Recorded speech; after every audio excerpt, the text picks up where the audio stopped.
சுரண்டையிலிருந்து பொன்ராஜ் அவர்கள் இந்த நிகழ்ச்சியை தாங்கியிருக்கிறீர்கள். உங்களுக்கு நன்றி. அன்பு மகள் ஜெயின் எஸ்ஜிலாவுக்கு இன்று முதல் பிறந்தநாள். Happy birthday darling Jain. ஆகாய் 2:23 படி உன்னை முத்திரை மோதிரமாக வைப்பேன் என்று கர்த்தர் சொல்லுகிறார்.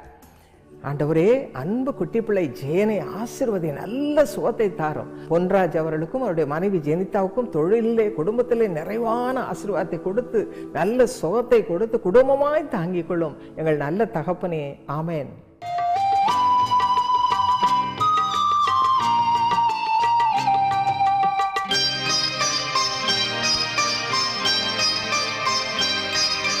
வரவேணும் பரநாவியே, இறங்கும் சுடராய் மேவியே, அருளாம் பாவம் மறுவிய எனக்கு, மருளாம் பாவம் மறுவிய எனக்கு, வானாகினியால் ஞான தீட்சை தர வரவேணும் பரன் ஆவியே, இறங்கும் சுடராய் மேவியே.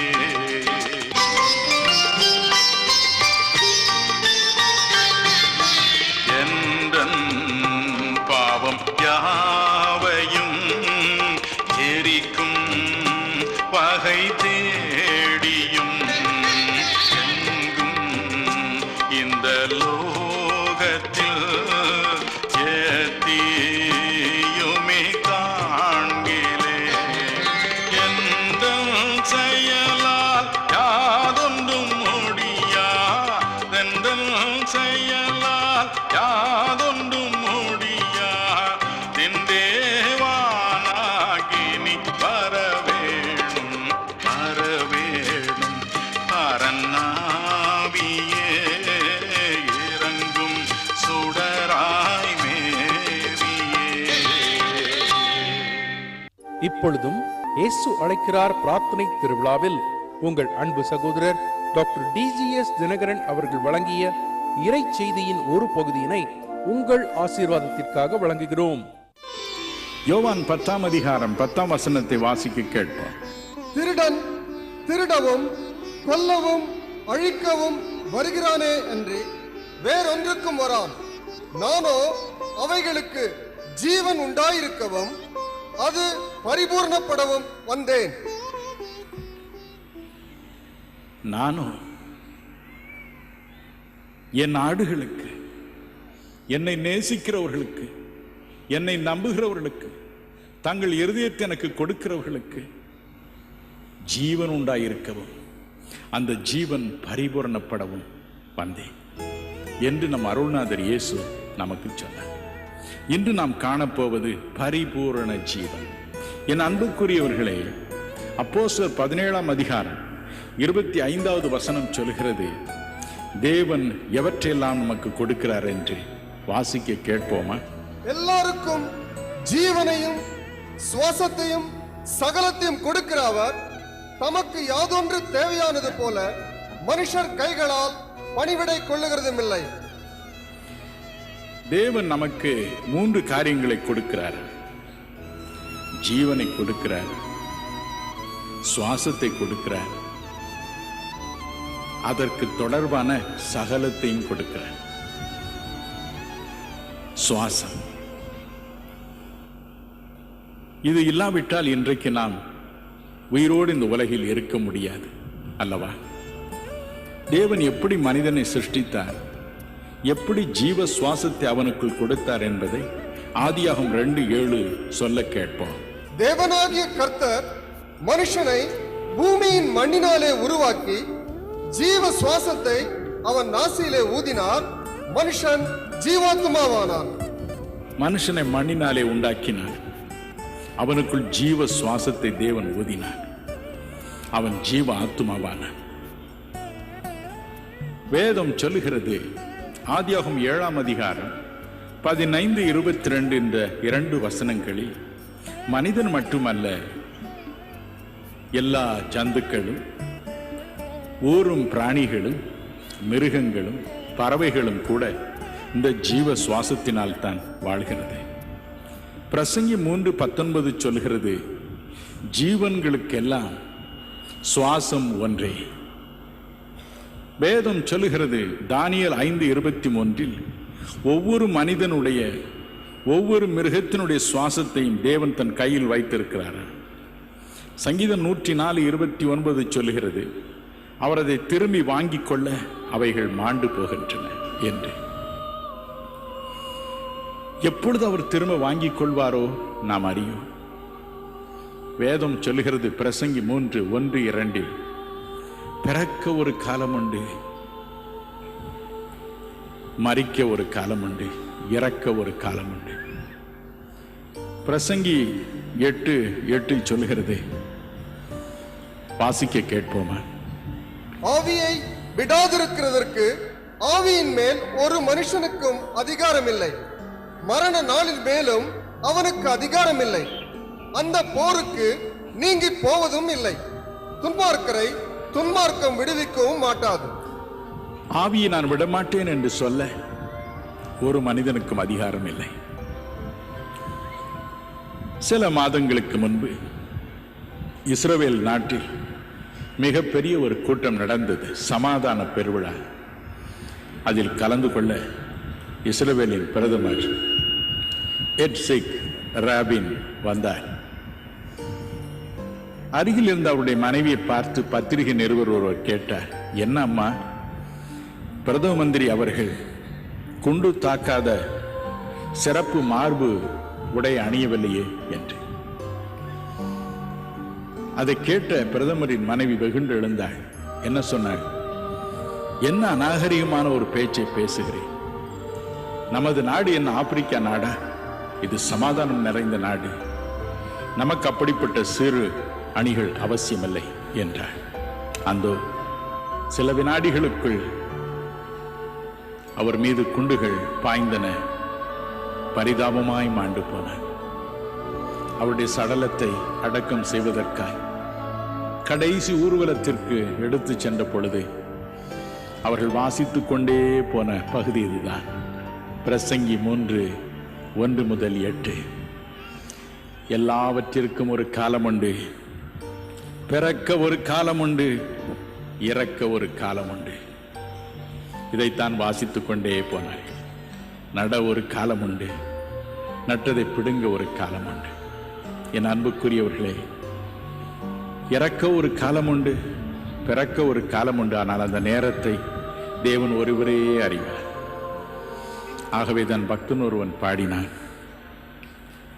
நான் நிர்வாணியாய் வந்த வண்ணமே நிர்வாணியாக போகிறேன், நான் நிர்வாணியாய் வந்த வண்ணமே நிர்வாணியாக போகிறேன், கூட செல்லவும் கோவில் ஒன்றுண்டோ நாடி போம் அந்த நாட்டிற்கே, கூட செல்லவும் கோவில் ஒன்றுண்டோ நாடி போம் அந்த நாட்டிற்கே, போன ராவினில் ஜீவித்தோர் பலர் பூமி விட்டுமே போய்விட்டார், போன ராவினில் ஜீவித்தோர் பலர் பூமி விட்டுமே போய்விட்டார், என்றாலும் நமக்கெந்த நாளையும் தந்த நேசரை ஸ்துதிப்போம், என்றாலும் நமக்கெந்த நாளையும் தந்த நேசரை ஸ்துதிப்போம். ஜீவ சுவாசம் நமக்குள் இருக்கும் மட்டும்தான் நமது உடல் உயிரோடு இருக்கிறது. ஆனால் இங்கு தேவன் சொல்கிறார், நான் உங்களுக்கு ஜீவனை தருகிறேன் என்று. எதற்கு ஜீவன்? நீதிமொழிகள் 3:22 சொல்கிறது, ஆத்துமாவிற்கு ஜீவன். ஆத்துமா என்பது என்ன? என் அன்புக்குரியவர்களே, 2 கொரிந்தியர் 4:16 பாருங்கள். ஒவ்வொரு மனிதனுக்கும் 2 பகுதிகள் உண்டு. புறம்பான மனுஷன், உள்ளான மனுஷன். புறம்பான மனுஷன் நாம் காணக்கூடிய மனிதன். உள்ளான மனிதனோ மறைந்து கிடக்கும் ஆத்துமா. இந்த புறம்பான மனுஷனும் உள்ளான மனுஷனும் எப்படி இருப்பாங்க? உள்ளான மனுஷன், புறம்பான மனுஷன் எப்படி தோற்றம் அளிக்கிறானோ அதுபோலத்தான் உள்ளான மனுஷனும் இருப்பான், அல்லது ஆத்துமாவும் இருக்கும். மத்தேயு 17ஆம் அதிகாரம் 1 முதல் 5 வரை உள்ள வசனங்களை வாசித்து பாருங்கள். தேவகுமாரனாகிய இயேசு மறுரூப மலையில் இருக்கிறார். அவருடைய முகம் பிரகாசிக்கிறது. வானத்தில் இருந்து மோசேயும் எலியாவும் இறங்கி வருகிறார்கள். எலியா தன் உடலோடு மாம்சத்தோடு எலும்போடு இருக்கிறான். மோசையோ உயிர் நீத்து அவன் ஆத்துமாவில் இருக்கிறான். உள்ளான மனுஷன் தான் அங்கே காணப்படுகிறான். ஆனால் படிப்பறியாத பேதுரு அவர்களை பார்த்த பொழுது இருவரையும் அடையாளம் கண்டு கொண்டார். காரணம், மோசையின் உடலில் அவர் எப்படி இருந்தாரோ அதே போல் அவருடைய உள்ளான மனுஷன் இருந்ததினால் அடையாளம் கண்டு கொண்டார். என் அன்புக்குரியவர்களே, நம்முடைய புறம்பான மனிதன் எப்படி இருக்கிறதோ அப்படித்தான் உள்ளான மனிதனுக்கும் ஒரு தோற்றம் உண்டு. சில வருடங்களுக்கு முன்பு சென்னையில் ராஜா சிங் என்ற என் நண்பர் ஒருவருடைய மாமனார் மரித்து போனார். அவருடைய உடலை அடக்கம் செய்வதற்காய் சவப்பெட்டியில் கடத்தி வைத்திருந்தார்கள். அவருடைய குட்டி பேரன், அவர் அனைத்து முத்தமிடும் குட்டி பேரன் வந்தான். அவனுக்கு ஒருவேளை 2 வயது இருக்கு. அந்த பெட்டியை பார்த்தான். திடீரென்று சொன்னான், 2 தாத்தா இருக்கிறாங்க. ஒரு தாத்தா பெட்டிக்குள்ள படுத்திருக்கிறாங்க, இன்னொரு தாத்தா பக்கத்தில் நின்றுகிட்டு இருக்கிறாங்க என்று சொன்னான். புறம்பான மனுஷனை பெட்டியில் வைத்திருந்தார்கள். உள்ளான மனிதன், அவருடைய ஆத்துமாவோ தேவனிடம் போவதற்காய் அருகில் நின்று கொண்டிருந்தது. அதை பார்த்தவன் அப்படி சொன்னான், இந்த ஆத்துமாவிற்கு ஜீவன் தரத்தான் தேவாதி தேவன் மனு உருக்கொண்டு இறங்கி வந்தார், இயேசு என்ற பெயரில்.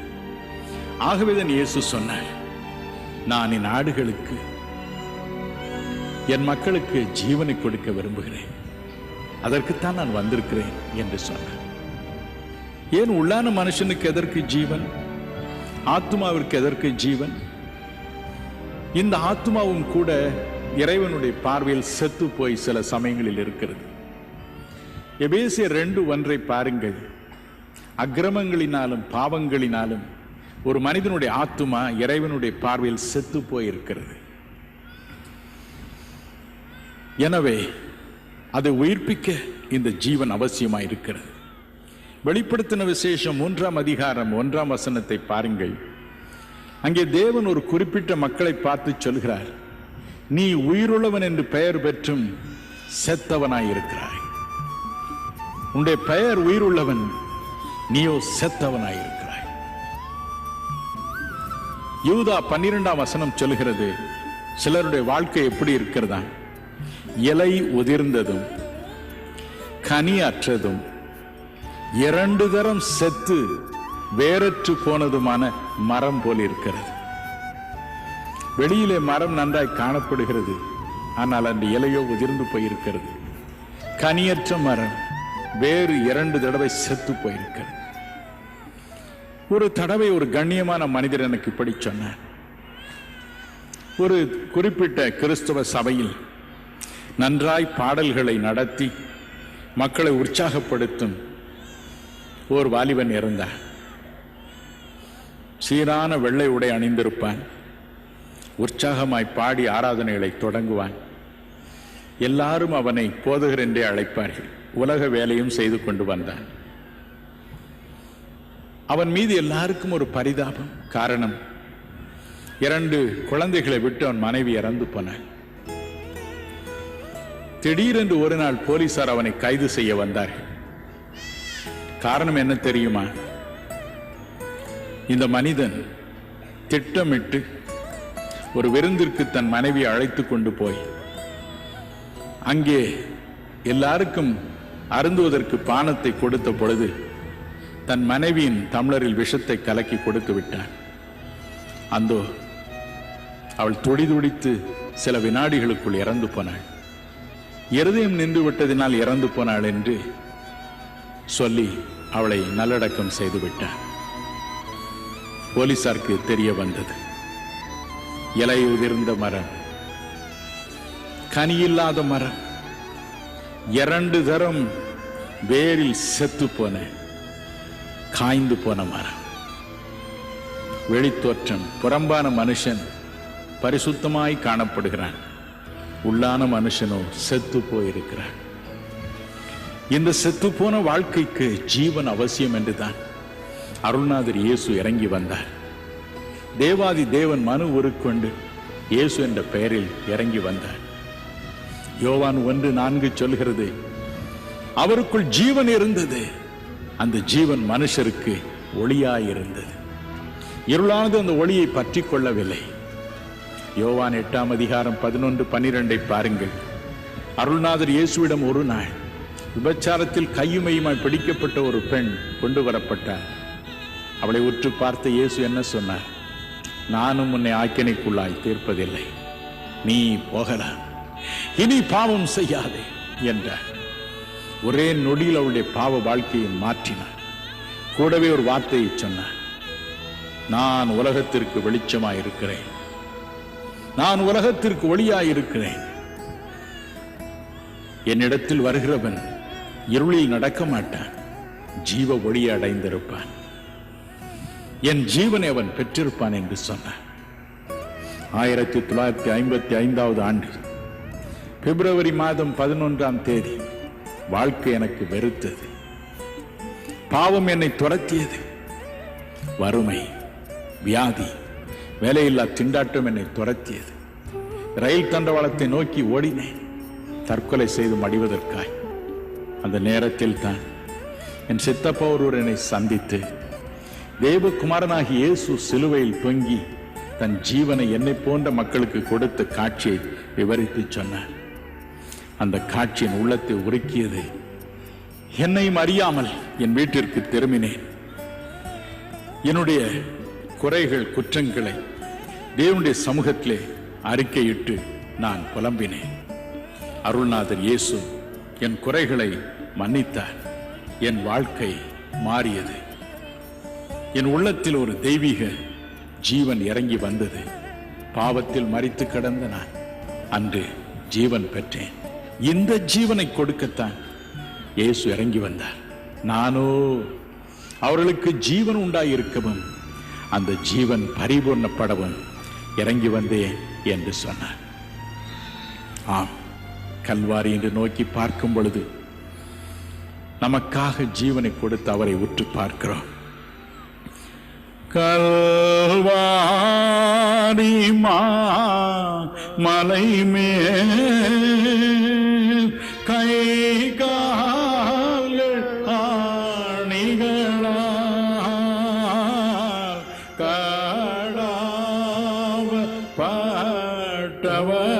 கடாவப்பட்டவராய் கர்த்தர் தொங்க கண்டேன்.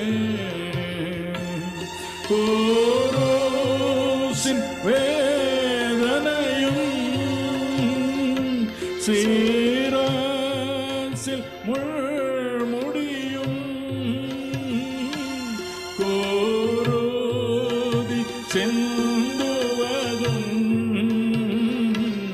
ஓரோ கேற்றல் மனதை கோரோதி செந்துவதும் ஓரோ கேற்றல் மனதை கர்த்தரின் சத்தமதை சத்தியம் என்று நம்பி பக்தியுடன் விழுந்து மூத்தம் செய்தேன் அவரை என் பாவம் நீங்கியதே, என் கேடும் ஓடியதே, சந்தேகம் மாறியதே, சந்தோஷம் பொங்கியதே. கல்வாரி மலை மேல் கை கால்களா நிகழா கடாவப்பட்டவராய் கர்த்தர் தொங்க கண்டே.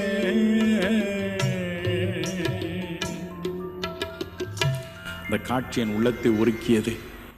4 மணி நேரம் என் குறைகளுக்காய், குற்றங்களுக்காய், பாவங்களுக்காய் மனம் கசந்து அழுதேன். ஜீவன் எனக்குள் பிரவேசித்தது. என் அன்புக்குரியவர்களே, இந்த ஜீவனை கொடுக்கத்தான் இயேசு பூமியில் இறங்கி வந்தார். தன் ஜீவனை சிலுவையில் நமக்காய் கொடுத்தார். இன்றைக்கு உங்களுக்கும் கொடுப்பார். நிறைவான பாக்கியத்தையும் பலனையும் நீங்கள் வாழ்க்கையில பெற்றுக்கொள்ளும்படி இப்பொழுது அவருடைய ஆசீர்வதிக்கும் கரம் உங்கள் மீதும், உங்கள் குடும்பத்தின் மீதும், உங்களுடைய வேலையின் மீதும் இறங்க போகிறது. ஆண்டவனே, என் எல்லையை விரிவாக்கும் என்று அவரை நோக்கி நீங்கள் வேண்டிக் கொள்வீர்களா? பிரார்த்தனை செய்வோம். அன்புள்ள ஆண்டவனே, மனம் இறங்கிய சுவாமி, உம்மிடம் வேண்டிக் கொள்ளும் அது பிள்ளைகள் ஒவ்வொருவர் பிரார்த்தனையும் இப்பொழுது கேளும் சுவாமி, கேளும் ராஜா, கேளும் சுவாமி. பிளீஸ் லார்ட், அவர்கள் அழுதது போதும், இழப்பை சந்தித்தது போதும் சுவாமி. எனக்கு ஆசீர்வாதம் வரும் வரும் வரும் என்று ஆவலாய் காத்திருந்த நாட்கள் போதும் சுவாமி, போதும். இனி ஆசீர்வாதத்தை அனுபவிக்கும் நாட்களை அவர்களுக்கு தாரும் சுவாமி, தாரும் அப்பா, தாரும். Bless them, Lord. Let your blessings flow into them right now. ஆசீர்வாதம் மகிமையாய் இறங்குவதாக. அதை கெடுக்கும் எல்லா அந்தகார சக்திகளையும், மனுஷீக ஆவிகளையும், மதியின் ஆவிகளையும், குழப்பத்தின் ஆவிகளையும், சோம்பலின் ஆவிகளையும் உமது பிள்ளைகளை விட்டு பிடுங்கி நான் நரகத்திற்கு எறிகிறேன், நரகத்திற்கு எறிகிறேன். இனிமேல் அவள் உழைப்பிற்கு 100 மடங்கு பலன் வரட்டும். அவர்களுடைய ஆசைக்கு, அவளுடைய ஜபத்திற்கு, அவளுடைய விருப்பத்திற்கு 100 மடங்கு பதில் வரட்டும். வெட்கத்திற்கு சரியாக 2 மடங்கு அவர்களை பலனால் நிரப்பி கனப்படுத்தும் சுவாமி, நிரப்பி கனப்படுத்தும். உமது ஆசீர்வாதம் அவர்களை தேடி வரட்டும். உமது பிள்ளைகள் நன்மையை அளவில்லாமல் அனுபவிக்கட்டும் சுவாமி, அனுபவிக்கட்டும் ராஜா. கவலை இல்லாமல் வாழட்டும். உமது பொறுப்பில் ஒப்புக் கொடுக்கிறேன், ஆசீர்வாதத்தை வைக்கிறேன். நீர் அதை உறுதிப்படுத்தும். ஞானத்தோடு உமது பிள்ளைகள் படிக்க, ஒவ்வொரு காரியத்திலும் செழிப்பை அனுபவிக்க ஆசீர்வாதத்தை அவர்கள் மீது இயேசுவின் நாமத்தில் வைக்கிறேன். நீர் அதை உறுதிப்படுத்துவதற்காக நன்றி சுவாமி, கோடாகொடி நன்றி. ஆமென். சந்தோஷம், துள்ளல், விளையாட்டு,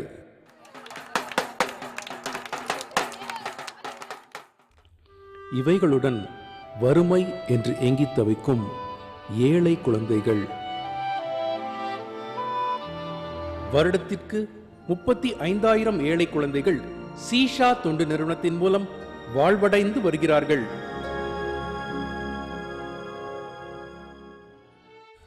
இன்னும் ஏங்கித் தவிப்போர் பலர். என் பேரு ரம்யா. எங்க அம்மா வீட்டு வேலை செய்றாங்க. எங்க அப்பா செருப்பு தைக்கிற வேலை செய்றாங்க. நானும் எங்க அண்ணனும் புது ட்ரெஸ் போட்டதே இல்லை. வீட்டில் போய் கேட்டா வாங்கி கொடுக்கவே மாட்டேங்கிறாங்க. ஏன்னு கேட்டா காசு இல்லைன்னு சொல்றாங்க. எனக்கு புது ட்ரெஸ் போடணும்னு ரொம்ப ஆசையா இருக்கு. ஏதாச்சும் வாங்கி கொடுத்தா நாங்க எடுத்து போட்டுக்குவோம். எங்களுக்கு அருமையானவர்களை சீஷா மூலம் பிள்ளைகளுக்கு விசேஷமாக பல உதவிகளை செய்து வருகிறோம். அதுவும் கிறிஸ்மஸின் போது அவர்களுக்கு ஆடையை கொடுக்கிறோம், புதிய ஆடை, அதுவும் நல்ல குவாலிட்டி சட்டை அவர்களுக்கு வழங்குகிறோம், இலவசமாக வழங்குகிறோம், இந்தியா முழுவதிலும் வழங்குகிறோம். ஏழை பிள்ளைகளுக்கு, சட்டையே வாங்க முடியாத பிள்ளைகளுக்கு பார்த்து கொடுக்கிறோம். 2000 பிள்ளைகளுக்கு ஆரம்பித்தோம், அப்புறம் 5000 ஆச்சு, 10000 ஆச்சு, 20000 ஆச்சு. இந்த முறை 40000 பிள்ளைகளுக்கு கொடுக்கும்படியாக நாம் திட்டமிட்டு இருக்கிறோம். ஆகவே அதற்கு உதவி வந்திருக்கும் உங்கள் ஒவ்வொருவரையும் கர்த்தர் ஆசீர்வதிப்பாராக. உங்களுடைய உதவியின் பேரில் அதை செய்திருக்கிறோம். ஆண்டவர் உங்களை நூறத்தனையாய் ஆசீர்வதிப்பாராக. இந்த முறையும் அதற்கென்று உங்களுக்கு ஒரு தருணத்தை கொடுக்க விரும்புகிறோம். இந்த சிறுவரில் ஒருவனை ஏற்றுக்கொள்கிறவன் என்னை ஏற்றுக்கொள்கிறான் என்று இயேசு சொன்னார். ஆகவே இந்த ஏழை பிள்ளைகளை, இந்த சிறுவர்களை இயேசுவின் நாமத்தில் ஏற்றுக்கொள்வோம். நாம் இயேசுவையே ஏற்றுக்கொள்கிறோம். கர்த்தர் உங்களையும் உங்கள் பிள்ளைகளையும் வாழ வைப்பார். ஒரு பிள்ளைக்கு இலவச புத்தாடை வழங்குவதற்கு 400 ரூபாய் செலவாகிறது. நீங்கள் 400 ரூபாய் கொடுக்கலாம். இல்லை என்றால் 5 பிள்ளைகள், 10 பிள்ளைகள், 20 பிள்ளைகள் என்று உங்களால் முடிந்த வரைக்கும் பிள்ளைகளுக்கு கொடுங்கள். கர்த்தர் உங்களை நூறத்தனையாய் ஆசீர்வதிப்பாராக. எப்படி கொடுப்பது என்று நண்பர் கூறுகிறார், கவனித்து கேளுங்கள். உங்கள் நன்கொடைகளை சீஷா என்ற பெயரில் செக், டிராஃப்ட், மணி ஆர்டர் மூலமாக நீங்கள் அனுப்ப வேண்டிய முகவரி: சீஷா, ஜேசி ஹவுஸ், 72, ராஜாஜி சாலை, சென்னை 600001. மின்னஞ்சல் info@sisha.org, www.sisha.org என்ற எங்கள் இணையதளத்திலும் credit card, debit card, net banking உதவியோடு உங்கள் நன்கொடைகளை பாதுகாப்பான முறையில் அனுப்ப வசதிகள் செய்யப்பட்டுள்ளது. உங்கள் நன்கொடைகள் அனைத்திற்கும் 80G படி வருமான வரிவிலக்கும் உண்டு. வாருங்கள், வாழ்வு கொடுப்போம். சென்னையிலிருந்து மிஸ்ஸஸ் அந்தோணியம்மாள் இந்த நிகழ்ச்சியை தாங்கி இருக்கிறீர்கள். உங்களுக்கு எங்கள் நன்றி. சகரியா 2:5 படி, நான் அதற்கு சுற்றிலும் அக்கினி மதிலாயிருந்து அது நடுவில் மகிமையாக இருப்பேன் என்று கர்த்தர் சொல்லுகிறார். ஆண்டவரே, அருமை சகோதரி அந்தோணியம்மாள் அவர்களுக்கு ஆவிக்குரிய வாழ்க்கையிலே நல்ல ஆசீர்வாதத்தை கொடும். உடைய கணவர் மைக்கேல் ராஜ் அவர்களுக்கு சுகத்தை கொடுத்து, மனமாற்றத்தை கொடுத்து, குடும்பத்தை கட்டும் சுவாமி. பிள்ளைகள் செபஸ்டின், மனைவி பாயலட்சுமி, அகஸ்டின், மனைவி ஜான்சி, இவர்கள் குடும்பங்களிலே நல்ல சமாதானம், ஆசீர்வாதம், ரட்சிப்பின் மேன்மை அறிந்து கொள்ளட்டும். சுகத்தோடு பொருளாதார விஷயத்திலே ஆசீர்வதிக்கப்பட்டு குடும்பமாய் வாழ்ந்திருக்கட்டும். இயேசுவின் நாமத்தில் பிதாவே, ஆமேன். அருமை மகள் ஜெனிஃபா சென்னையிலிருந்து இந்த நிகழ்ச்சியை ஆதரித்திருக்கிறாய். இந்த மாதத்தில் நீ பிறந்த நாளை கொண்டாடி இருக்கிறாய். Happy birthday.